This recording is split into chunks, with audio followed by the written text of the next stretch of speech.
Last পর্যন্ত ভিডিওটা দেখলে আপনি বুঝতে পারবেন যে আপনি কবে কন্টেন্ট মনিটাইজেশন সেটআপ পাবেন। এই সেটআপটি পেতে হলে আপনাকে প্রথমে যে কাজটা করতে হবে, আমি 5 থেকে 6 জনের কন্টেন্ট মনিটাইজেশন সেটআপ পাইছে এরকম প্রোফাইলগুলো দেখেছি। ওনারা যে রিলস আপলোড করে, লং ভিডিও আপলোড করতেছেন, সেই লং ভিডিওগুলোতে ভিউজ ততটা নাই।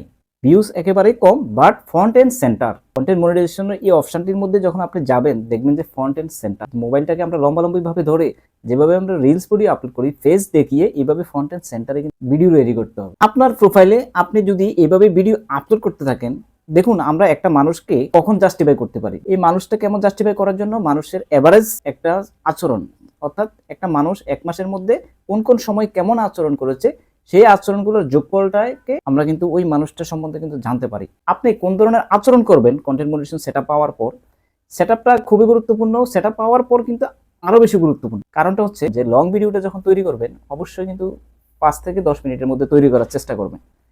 সেই জন্যই তৈরি করবেন প্রি রোল, মিড রোল এবং পোস্ট রোল অ্যাড, সেগুলো বসানোর জন্য তো আপনাকে জায়গা দিতে হবে।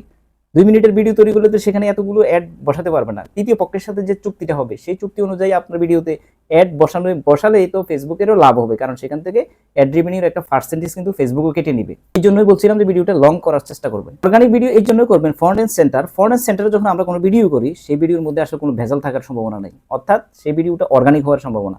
অর্থাৎ কপি পেস্টের ভিডিওর মধ্যে তো আপনি আর আপনার ছবি তো আর আসার কথা না, আপনার ফেস আসার কথা না।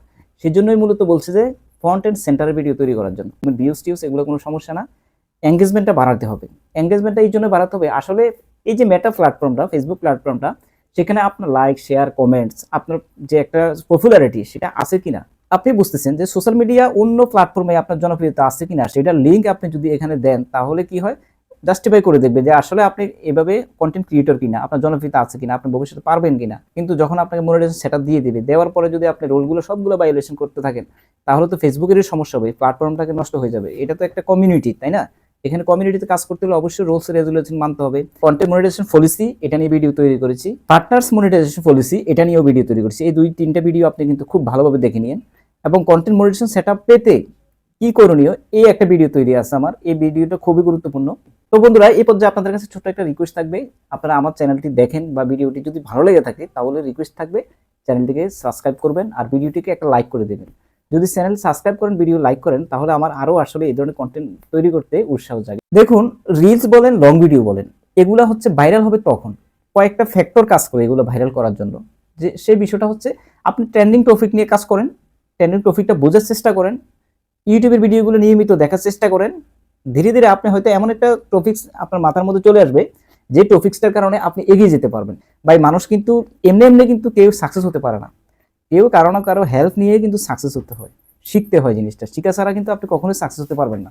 আমার বিষয়টাই ধরুন, তো আমি তো আসলে কিছু জানতাম না, তো আমি শিখছি কিভাবে, একটা শিখে শিখে কিন্তু আমি শিখাচ্ছি। লার্নিং, তারপর হচ্ছে আর্নিং। আমার মোটামুটি এখন আর্নিংটা হচ্ছে, কিন্তু আমি তো আগে শিখছি, অনেক কষ্ট করতে হয়েছে, তাই না? তো এইভাবেও কিন্তু আপনি কিন্তু পাবেন, যদি আপনি সুন্দরভাবে কাজ করেন, ফেসবুকের নিয়মগুলো মানেন। কারণ ফেসবুকের নিয়ম না মানলে কাজ করতে পারবেন না। এখন বিষয়টা হচ্ছে, যদি আপনার পলিসি ইস্যু আসে, কোনো একটা ইস্যু থাকে, রিলসে ইস্যু থাকে বা পলিসিতে ইস্যু থাকে, এই ইস্যুগুলো কিন্তু আপনার মোটামুটি 1 মাসের থেকে 90 ডেজ, অর্থাৎ 3 মাসের মধ্যে কিন্তু আপনার এই, যদিও আপনি কন্টেন্ট ডিলিট করে দেন, তাও কিন্তু এই সময়ের মধ্যে কিন্তু এই জিনিসগুলো থেকে যাবে। এই জিনিসগুলো কিন্তু আপনি এত দ্রুত কিন্তু শেষ করতে পারবেন না। আপনি ভাবতেছেন যে আপনার সমস্যা হয়েছে, ডিলিট করে দিছি, মনে চলে গেছে, না, সাথে সাথে যাবে না, এটা একটা নির্দিষ্ট সময়ের পরে কিন্তু যাবে। এখন আপনি কিন্তু অনেক স্পামিং করতেছেন, যে স্পামিংকে আপনি নিজেও বুঝতেছেন না, এটা ফেসবুকের কাছে স্পামিং। সেই বিষয়টা হচ্ছে, যেন আপনি বারবার একই কমেন্ট করতেছেন একটা প্ল্যাটফর্মে গিয়ে, সেটা কিন্তু স্পামিং। বারবার অন্য প্রোফাইল দিয়ে আপনার ভিডিও দেখতেছেন, শেয়ার করতেছেন, এগুলো কিন্তু স্পামিং। বারবার একই জিনিস করতেছেন, এগুলো কিন্তু স্পামিং। এগুলো কিন্তু ফেসবুক ধরে ফেলতে পারে। আর ফেসবুকটা আসলে মূলত হচ্ছে কি, অটোমেটিক সিস্টেমে চলে। অটোমেটিক সিস্টেমটা বলতে এই যে বোঝাচ্ছি, যে ফেসবুকটা এমনভাবে চলে যে এখানে অ্যালগোরিদমটাকে এমনভাবে সাজিয়ে রেখেছেন তারা, অটোমেটিক সিস্টেমে চলে। আপনি অরিজিনাল কন্টেন্ট আপলোড করলেও দেখা যাবে যে আপনার এখানে কোনো একটা ইস্যু চলে আসতে পারে, প্লাগ কন্টেন্ট চলে আসতে পারবে, আনঅরিজিনাল কন্টেন্ট চলে আসতে পারবে, পলিসি ইস্যু চলে আসতে পারবে, রিলসের ইস্যু চলে আসতে পারবে, not eligible to monetize issue চলে আসতে পারবে, নট রিকমেন্ডেবল প্রোফাইল, হাজারো সমস্যা আসতে পারে। কিন্তু এখন বর্তমানে ফেসবুকটা ওই অটোমেটিক সিস্টেম থেকে একটু কিন্তু সরে আসতেছে। সো এটা নিয়ে কোনো বোরিং হওয়ার কিছু নাই, আপনি কন্টেন্ট মনিটাইজেশন পাবেন। ফ্রন্ট এন্ড সেন্টারে ভিডিও আপলোড করেন, আবারও বলতেছি, ফ্রন্ট এন্ড সেন্টারে ভিডিও আপলোড করেন, অর্গানিক ভিডিও আপলোড করেন এবং নিজের এঙ্গেজমেন্টটা বাড়ানোর চেষ্টা করেন। আপনিই পাবেন কন্টেন্ট মনিটাইজেশন সবার আগে। সো বন্ধুরা, ভিডিওটি কেমন লেগেছে? যদি ভিডিওটি ভালো লেগে থাকে তাহলে অবশ্যই চ্যানেলটাকে সাবস্ক্রাইব করতে ভুলবেন না বন্ধুরা। এই ধরনের নিত্য নতুন ভিডিও পাবেন আমার চ্যানেলে। সো বন্ধুরা, ভালো থাকুন, সুস্থ থাকুন, দেখা হবে নেক্সট কোন ভিডিওতে। আল্লাহ হাফেজ।